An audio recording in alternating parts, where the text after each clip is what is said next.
afternoon from London and welcome to the November episode of the IFRS Foundation's monthly podcast. In this podcast, we will provide a summary of the latest discussions and decisions taken by the International Accounting Standards Board and other key developments in the past month. We will focus on this month's board meeting, which took place on the 19th and 20th of November 2019. My name is Kasia Dzilewska and I'm part of the communications team at the IFRS Foundation.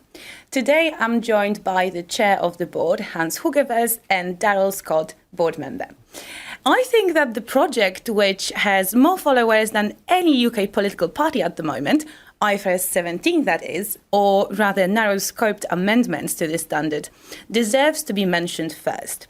So Hans, would you like to walk us through the latest discussions, please? Well, as most people who follow this project intensively know, we issued a series of amendments to IFRS 17 over the summer. During the implementation period, it became clear that insurers were experiencing some issues, which only became really clear as they started implementing this very new standard for everybody. So we were trying to address that. We issued, I believe, around 8 amendments. The comment period is now over, so the staff went through all the letters that we received and all the talks that they had with people, and they identified the amendments that we have to take a closer look at to see whether we have to change them, fine-tune them a little bit. And of course, there have always also been issues that we have not addressed in those amendments that people would still like us to take a look at, such as the requirement of annual cohorts. So we took no decisions this month. We just took a careful look at all these issues, and staff will bring papers to the board as of December, and then we will really start making decisions. Are we going to change further or not? And that will take a couple of months. Perfect. Thank you, Hans. So we'll now leave the uncharted waters of the insurance contracts and we'll move on to 2 projects that fall within the scope of the board's work on better communications in financial reporting. And that is the management commentary and the disclosure initiative. So let's start with the management commentary project.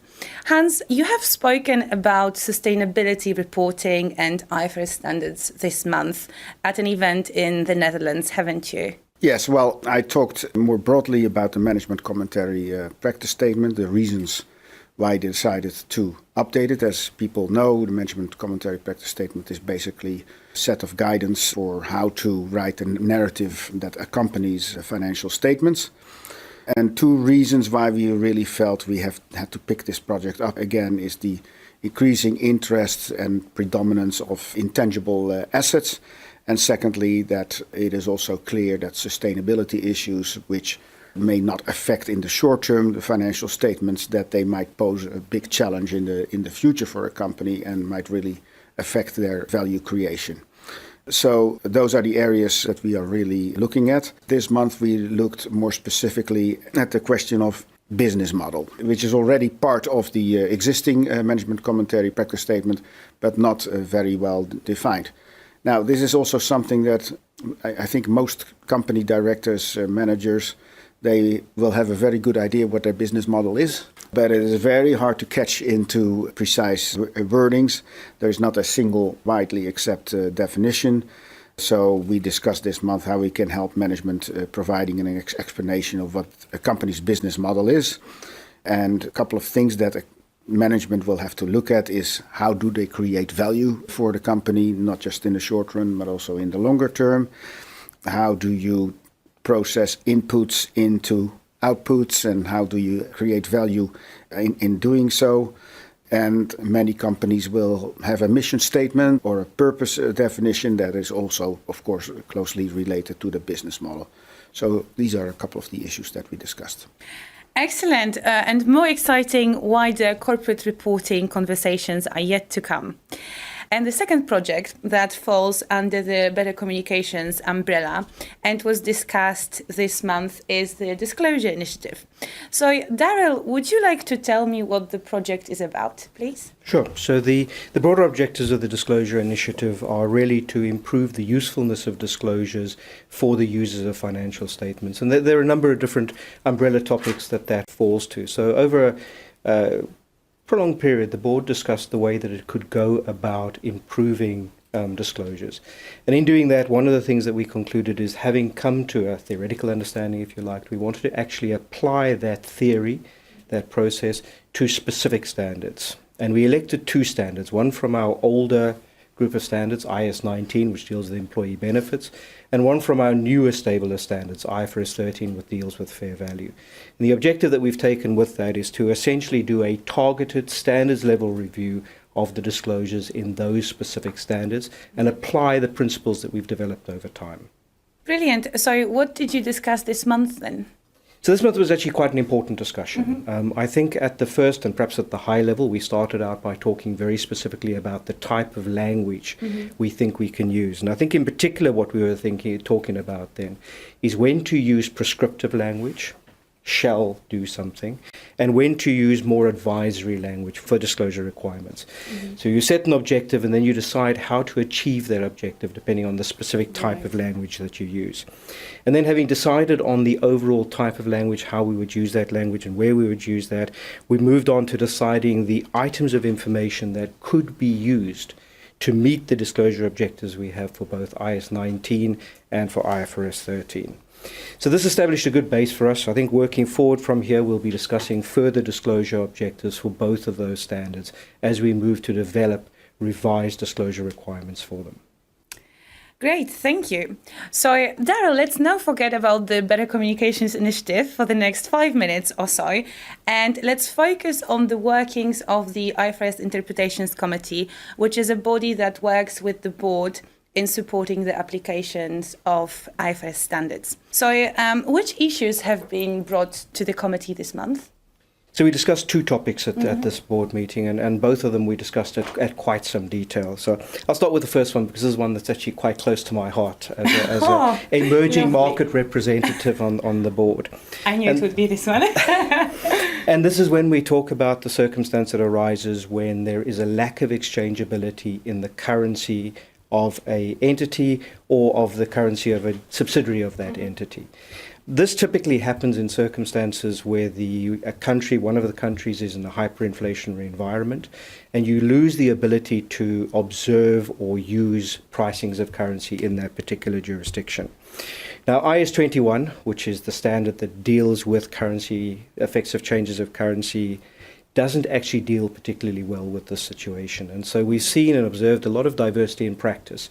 As people move away from the ability to identify a robust exchangeable currency, they start having to estimate, and the estimates have been done on an inconsistent basis. So using the work that the IFRS Interpretations Committee had done, we looked to first define what circumstances you will determine there is a lack of exchangeability. So when does the problem actually arise? And then as a second step, we looked at the circumstances, given those circumstances, how you would actually go about measuring the rate, what rates that you would choose, how you would actually go about doing the estimation of those rates. So that was the first topic. The second topic was talking about the annual improvements to IFRS standards that we published a number of months ago. This related specifically to the annual improvements project for 2018 to 2020. We published an ED in 2019. The objective of the staff was to bring back to us what they had heard through the commentary process, and also to advise us on the process forward. And essentially what the board concluded during this was we accepted most of the changes that we had previously made in the exposure draft, confirmed them as is for a final standard, and using some of the staff's recommendations made some amendments to the previous exposure draft. Excellent. So annual improvement projects is utterly interesting, but let's get back to the issues that are close to your heart, Darrell. And on that note, our research project on subsidiaries that are SMEs. Sure. So this is a project that arose from our agenda consultation a number of years ago. And in that agenda consultation, constituents pointed out to us that a number of jurisdictions have brought in guidance to help people bridge the gap between full IFRS and IFRS for SMEs, particularly in circumstances where a particular entity is subject to both regimes, if you like. And what they asked us to think about doing is to think about whether or not we could consider a similar type of solution in IFRS. So the purpose of this project really is to assess whether it is feasible to allow, in particular, subsidiaries that are SMEs to apply the recognition and measurement requirements of full IFRS along with the disclosure requirements of IFRS for SMEs. So they can keep a consistent measurement of their numbers while at the same time benefiting from a easier, less onerous disclosure framework. So at this board, the staff provided us with feedback on views as to why this particular approach would be cheaper to apply, why it would be less costly and less burdensome for entities to apply, based on what they had heard through our own outreach processes during the course of the last number of years. In addition, they discussed a specific question that had been raised about whether or not we should expand the scope of this particular project. And the idea was to look beyond just subsidiaries that are SMEs. The second one was decision making, and the board agreed to the staff recommendation that we keep the scope as it is at the moment, and only expand the scope at a later point in time if we believe we can do so without impacting on other decisions we've made. Great, thank you. And that brings us to the end of the November podcast. Thank you, Hans, and thank you, Darrell.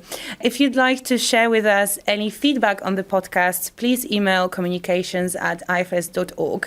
For full summary of the board's discussions and decisions, please visit our website.